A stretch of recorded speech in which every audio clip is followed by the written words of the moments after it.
Olá, tudo bem com vocês? Turma da Pedagogia? Então, vocês estão quase finalizando, não é? É um prazer conhecê-los. Eu sou o professor Charles, esse é o meu sinal. Tudo bem? Agora, daremos início à explicação da unidade 1. E o que trataremos? Vou explicar a vocês. Na unidade 1, teremos 3 tópicos. O primeiro diz respeito à teologia até a ciência. Então, vamos explicar desde os primórdios da antiguidade, Idade Média e moderna. Então, temos esses sinais para antiguidade, Idade Média e Idade Moderna, que vou explicar a vocês. Contudo, não iremos aprofundar. Será de forma breve a nossa passada por esses períodos. Também vamos falar acerca das pesquisas, das teorias que se desenvolveram relacionadas ao povo surdo. E, por fim, o terceiro tópico, no qual vamos explicar sobre cultura surda. Existe uma cultura surda ou não? Identidade surda existe ou não? Então, vamos explicar, vamos detalhar sobre isso. Então, o nosso primeiro tema, a teologia, parte do pressuposto da crença em Deus. Contudo, essa teoria, ela deu espaço às ciências, ou seja, estudos comprovados. Então, tínhamos a teologia, posteriormente a ciência da saúde, logo após, ciências humanas e estudos mais recentes dizem respeito às ciências da linguagem. Muito interessante. Percebam que há um processo até chegar na ciência da linguagem. Na antiguidade, o que acontecia? Já existiam surdos. Contudo, cada país, cada nação tinha uma visão acerca desses surdos. Visão construída pelos ouvintes. Alguns achavam que era castigo, outros falavam que os surdos não tinham pecado, que eram puros, que as pessoas que falavam é que tinham pecado. Então, por isso, como eles não falavam, Deus tinha dado a eles esse privilégio. Então, são várias perspectivas. O filósofo Aristóteles, este é o seu sinal, ou este, ele acreditava que os surdos não tinham competência, eles não conseguiam se comunicar, eles não conseguiam interagir na sociedade.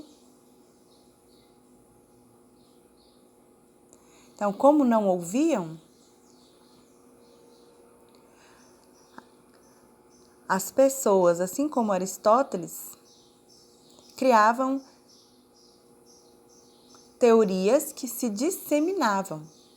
E com isso os surdos eram marcados.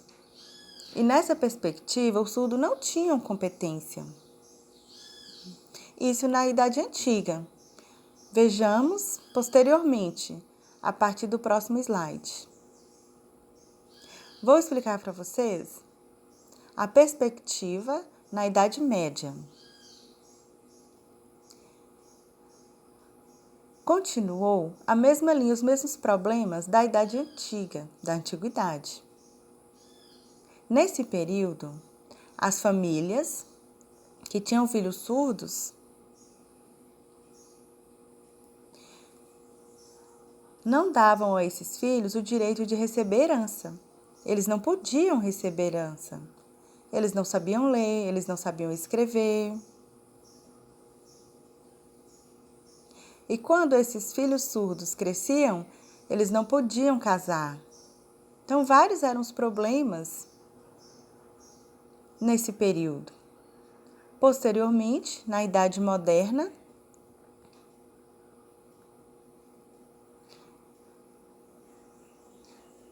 começou-se a haver uma preocupação com os surdos. Então, as pessoas começaram a pensar em como auxiliar esse surdo para que ele se desenvolvesse, assim como os ouvintes. Então, as famílias ouvintes com filhos surdos sentiam-se angustiados com aquela situação. E até retomando a questão da herança, tinha essa necessidade de ter direitos.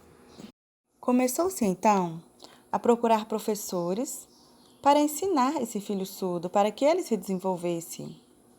Então, com isso, começaram a surgir novos pensamentos. Por quê? Até então, o que prevalecia era a visão médica, de reabilitação, de melhores estratégias. Foi então que começou-se a confiar, acreditar na educação para o desenvolvimento desse surdo. O educador Heineken criou a metodologia oralista para surdos, com o intuito de auxiliar o aprendizado desses surdos, para que esses surdos aprendessem a falar. Começou-se, então, a surgir um movimento com a perspectiva do surdo, que o surdo não estava se desenvolvendo. Deu início aí a uma transformação. Então, houve essa preocupação com essa educação de surdos e assim deu-se início os movimentos. Então, o abade Sicá começou a pensar, a refletir, contrariando a ideia proposta por Aristóteles, no qual o surdo não tinha competência e não se desenvolvia. Com essas reflexões, pensou-se, se Aristóteles vê o surdo como incompetente que não desenvolve, então, por que não prover pesquisas para estimular o desenvolvimento desse surdo? Não foi feito nada, ou seja, deixou o surdo. O surdo sofreu preconceito nessa época. Tem uma obra chamada Viagem ao Mundo do Surdo, escrita por Oliver Sacks, não sei o sinal dele. No ano de 1993, ele escreveu esse livro, foi publicado e disseminado por todo o mundo. Esse livro, ele é excelente e eu gostei muito, inclusive trouxe algumas citações, coloquei aqui no slide. Há 3 questionamentos levantados por Oliver Sacks que fazem referência aí ao abade Sicá. São 3 perguntas para que possamos refletir. A primeira é: o surdo e o ouvinte têm uma constituição biológica diferente? São seres humanos. Então, essa foi uma das reflexões. A segunda questão: por que a maioria das pessoas ouvintes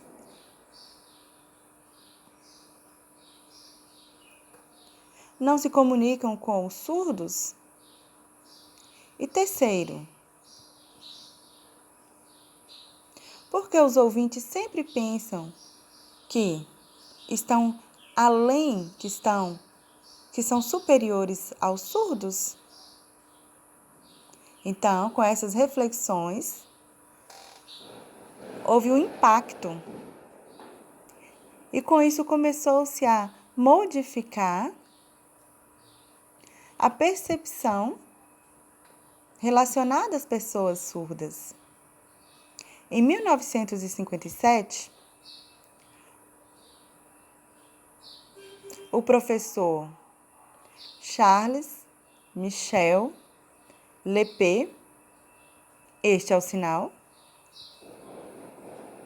entrou em contato com o abade Sicá, interagiram e começaram a refletir como auxiliar o surdo para que esse possa desenvolver a escrita, a leitura, como poderiam ajudar o surdo.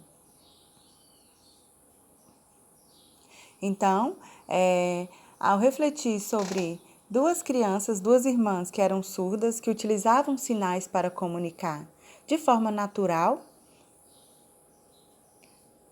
elas interagiam por meio de gestos, sinais. Então, a partir de observações dessa comunicação, começou-se a pensar e criar um método utilizando sinais. Ou seja, davam sinais para objetos e começou-se a ensinar a partir dessa proposta. O resultado foi muito bom. Então, a utilização de sinais no processo de ensino de surdos foi ampliado. Percebeu-se que a língua de sinais é a L1 dos surdos. E isso foi disseminado e chegou no Brasil. No Brasil, no Rio de Janeiro, tem o INES, que é o Instituto Referência. Foi criado em 1957 e até hoje funciona. Então, percebam que, com o decorrer do tempo, várias coisas foram modificando. Em 1880, a língua de sinais estava em ascensão, estava sendo utilizada.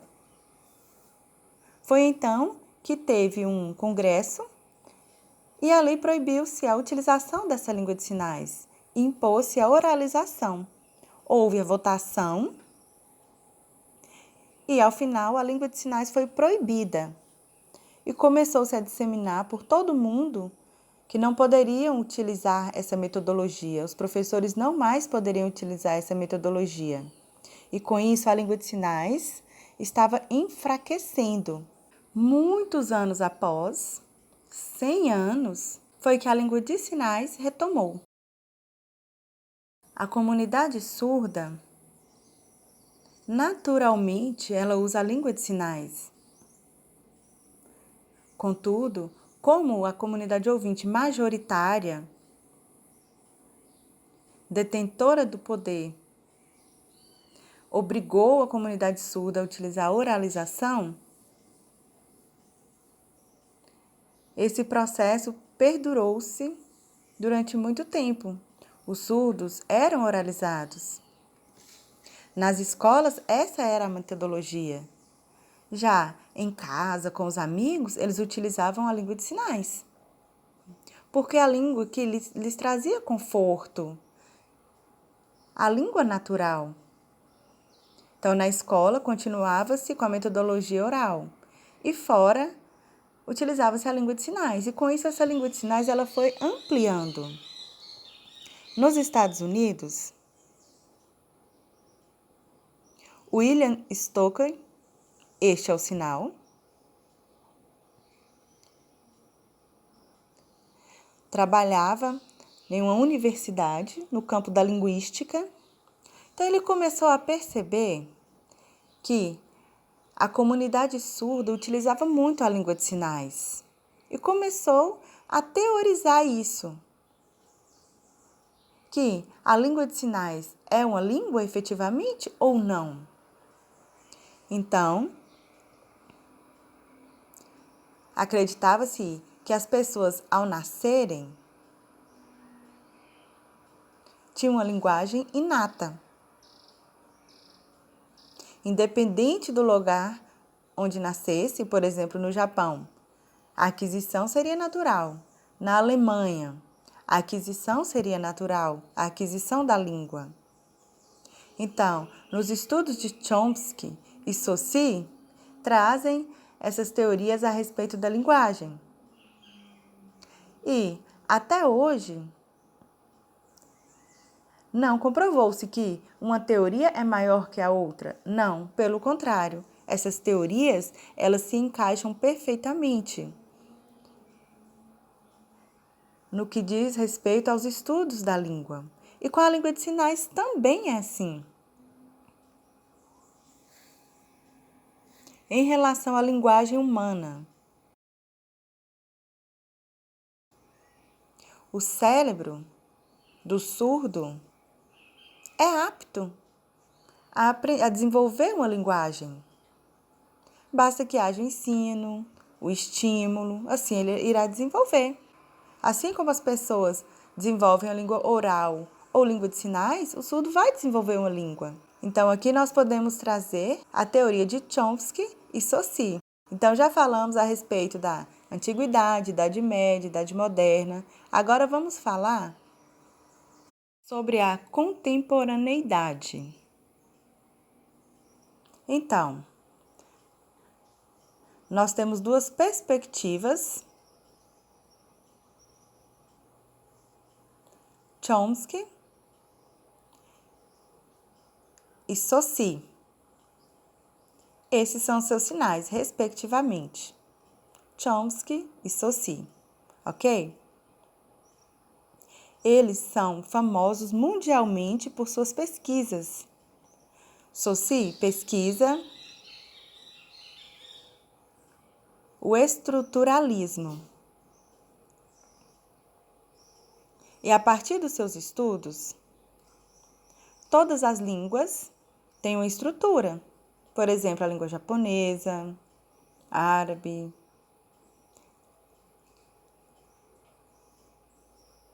Na verdade, ele não pesquisou acerca das línguas de sinais. O foco são as línguas orais.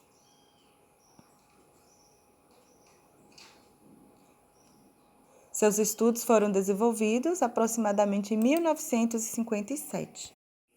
Chomsky criou a teoria denominada gerativismo. Nessa perspectiva, a criança, independente do local, do país onde nascer, ao ter contato com outras línguas, há o processo inato, há uma língua inata. Independente do local que ela esteja, ela vai adquirir essa língua. Aproximadamente aos 6 anos, essa criança pode ir para outro país e adquirir essa outra língua. Então, vai agregar várias línguas. Esses são os estudos da gramática gerativa. Com foco nas línguas de sinais, não houveram estudos desenvolvidos por Chomsky. O seu foco era a língua oral, mas pesquisas na área da língua de sinais perceberam que há uma ligação com essas teorias, no que tange essas línguas também, que podem ser comprovadas perfeitamente. A palavra cultura, este é o sinal. Qual é o conceito dessa palavra? Então, eu vou explicar para vocês a respeito da cultura surda.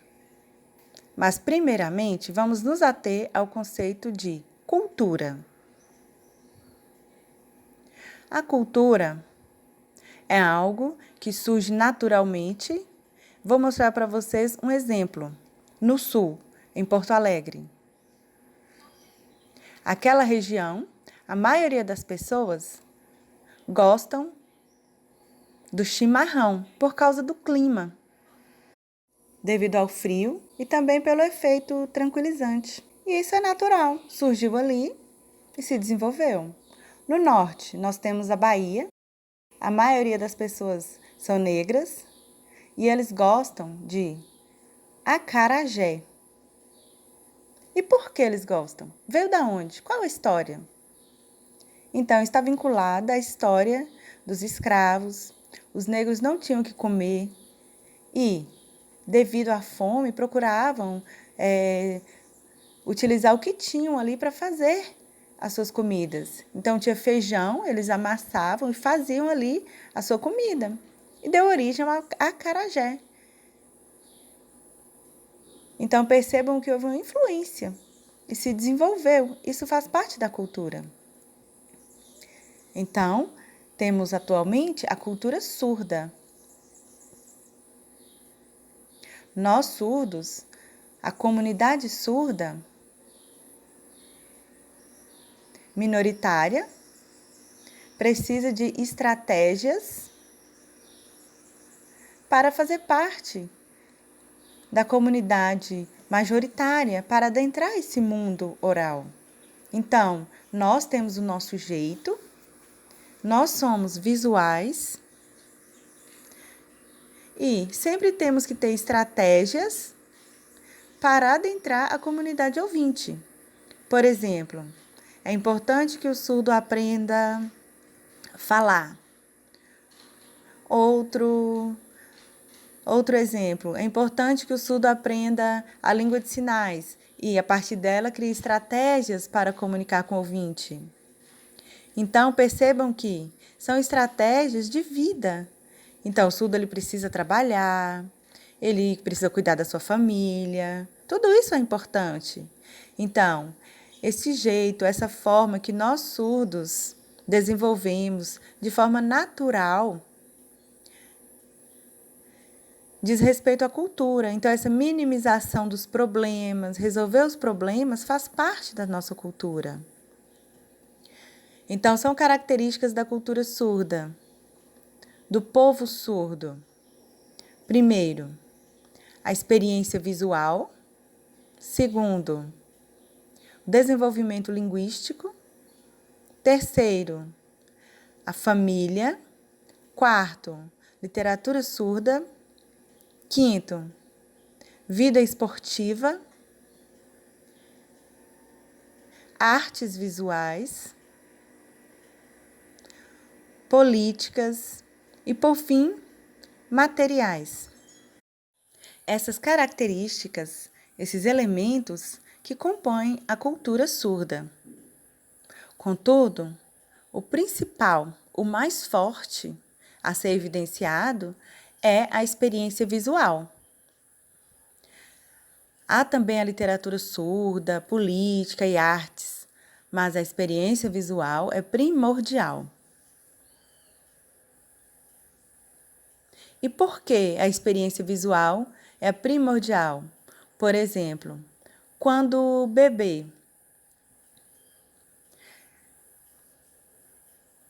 esse bebê é surdo, ele já começa a aprender o mundo por meio da visão. Ele vai adquirir a sua língua por meio da visão. E assim ele irá se desenvolver. Um outro exemplo. Um surdo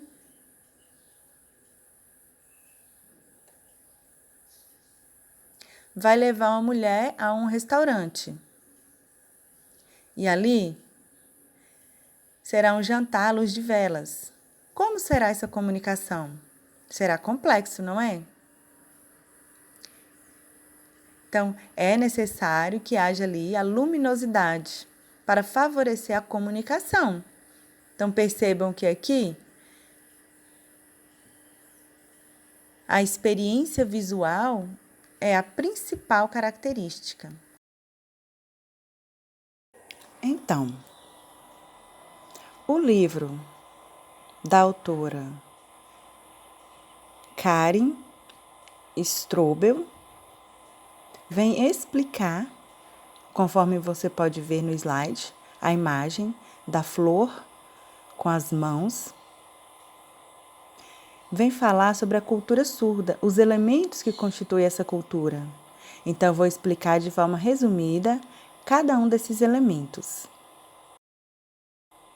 Experiência visual é o principal.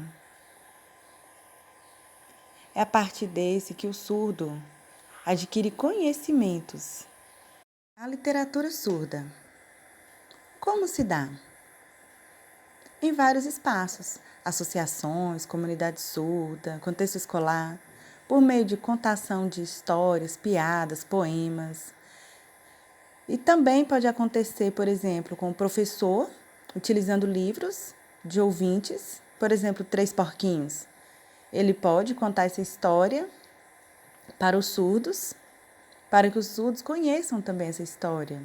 Pode utilizar também outras histórias como Cinderela Surda. Pode-se fazer também adaptações de histórias de ouvintes. Por exemplo, a história de Cinderela pode se adaptar para a Cinderela surda, por meio da língua de sinais. Isso caracteriza a literatura surda. Vejamos outro elemento, o linguístico. Há surdos que têm dificuldade com a interação social, principalmente na zona rural. Geralmente as famílias são ouvintes, os filhos são surdos, as famílias não sabem a língua de sinais, não tem uma escola, ou se tem, é longe, não há acessibilidade. Então, não há um ensino dessa língua para esses surdos. E o que acontece? A família começa a desenvolver os sinais caseiros, ou seja, começam a criar sinais para que o surdo consiga compreender. Então, são sinais combinados ali. E assim ele cresce nesse contexto. E quando ele vai para o contexto escolar, ele precisa fazer uma adaptação linguística, porque ele vai adquirir a língua de sinais. Então, aqueles sinais convencionados não dizem respeito à língua formal. São os chamados sinais caseiros. Este é o sinal que ele vai utilizar naquele espaço. Então, contém gestos, mímicas, que vai favorecer o desenvolvimento linguístico desse surdo. Artes visuais. Os surdos, eles fazem desenhos que trazem à tona a perspectiva cultural do surdo. Vocês conhecem Mona Lisa, correto? É um quadro famoso. Então, os surdos, a partir dessa obra, eles fizeram uma outra, com a mesma face, porém mudou a mão. Ficou dessa forma, para mostrar a língua de sinais.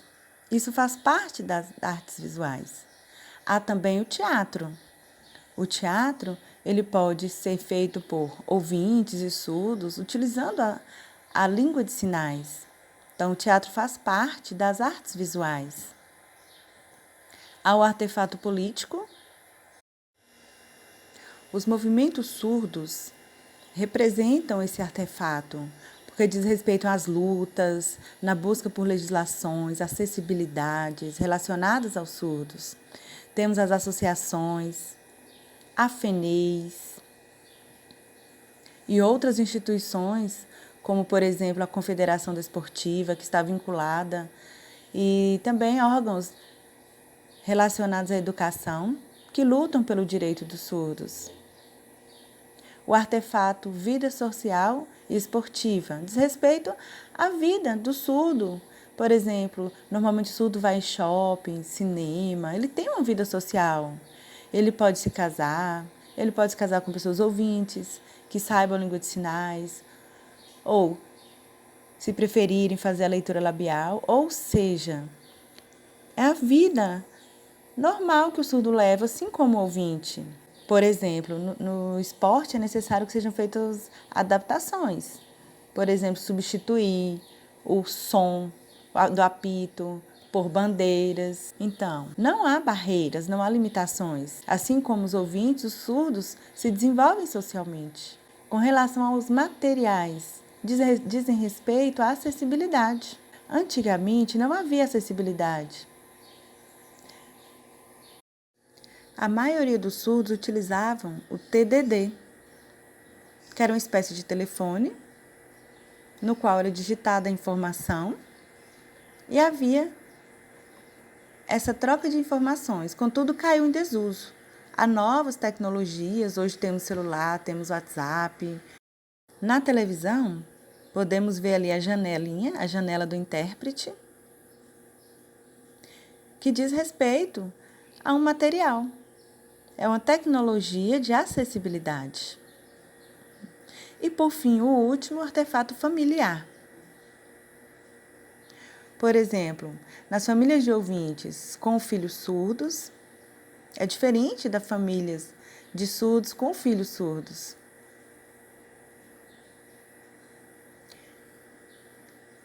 Ambos detêm ali a cultura surda, contudo, a interação ocorre de forma diferente.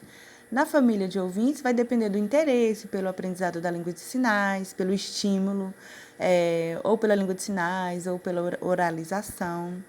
Então, vai depender desse estímulo para que o surdo desenvolva. Já na família de surdos com filhos surdos, é tudo muito natural. A interação acontece normalmente e o surdo desenvolve. Pensemos agora na identidade e na cultura. Percebam que estão vinculados sempre. Pesquisas relacionadas à identidade, feitas por Stuart Hall. Então, esse autor, esse pesquisador, ele desenvolveu pesquisas na área da identidade. Já no campo da surdez, pesquisadores, pensando nesse foco da identidade, pegaram como referência esse embasamento teórico desenvolvido por Stuart Hall acerca da identidade. Agora vou explicar para vocês os 5 tipos de identidade. A primeira é a identidade surda. A partir dessa identidade, o sujeito surdo se assume como surdo, é militante, participa dos movimentos em busca dos seus direitos, pela acessibilidade, tem ciência das informações, da necessidade do intérprete para ter acesso a essas informações. E com relação à língua de sinais, o surdo ele vê nessa língua um conforto, algo natural. Não é esforço algum, é algo que soa naturalmente. A segunda identidade é a identidade híbrida. A partir dessa, as crianças que eram ouvintes, por algum motivo perdem a audição, aproximadamente aos 8, 9, 10 anos. Não são crianças que perderam a audição com 1, 2 anos, não. É na faixa etária de 7, 8 anos aproximadamente, que perdem a audição e começam a perceber a necessidade de aprender a língua de sinais. Contudo, anteriormente, quando ouvintes, era partícipe do mundo dos ouvintes. Então, ele começa a participar agora do mundo dos surdos e tem acesso a esses 2 mundos, o dos ouvintes e o dos surdos. Tem acesso às 2 culturas. Então, é a identidade híbrida. Terceiro, nessa identidade, o surdo, ele sempre tem contato com o ouvinte. Não tem contato com surdos. Então, ele cresce, desenvolve a oralização. E quando ele tem contato com os surdos, ele começa a aprender a língua de sinais. Então, com algumas dificuldades, porque ele sempre teve contato com o ouvinte. Então, ele começa a aprender os sinais. E esses surdos é que o auxiliam nesses sinais. Então, ele vai aprendendo gradativamente.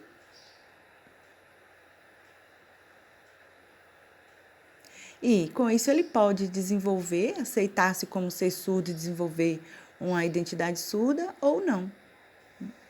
Então percebam que é um processo, é uma transição. Então ele vai se desenvolver, vai se descobrir até chegar à identidade surda. Quarto, nessa identidade, o surdo ele ainda não se identificou. Ele está numa família de ouvintes, ele é o filho surdo, ele está sempre às escondidas, ele não é apresentado à sociedade, a família não preocupa em estimulá-lo para que ele se desenvolva, ele sempre fica preso em casa e com isso ele tem muito prejuízo. Não desenvolve uma língua, utiliza gestos para comunicar com a família. E aquelas informações importantes que ele precisa para o contato com a sociedade, para, por exemplo, trabalhar, ele não tem, ele fica sempre preso em casa. E isso acontece muito, principalmente em cidades pequenas. Agora, a última identidade. As identidades surdas flutuantes. Nessa perspectiva, o surdo, ele vive ali no contexto familiar, utilizando a língua oral, interage bem com essas pessoas. O surdo, ele não ouve, por exemplo, ele não atende telefone.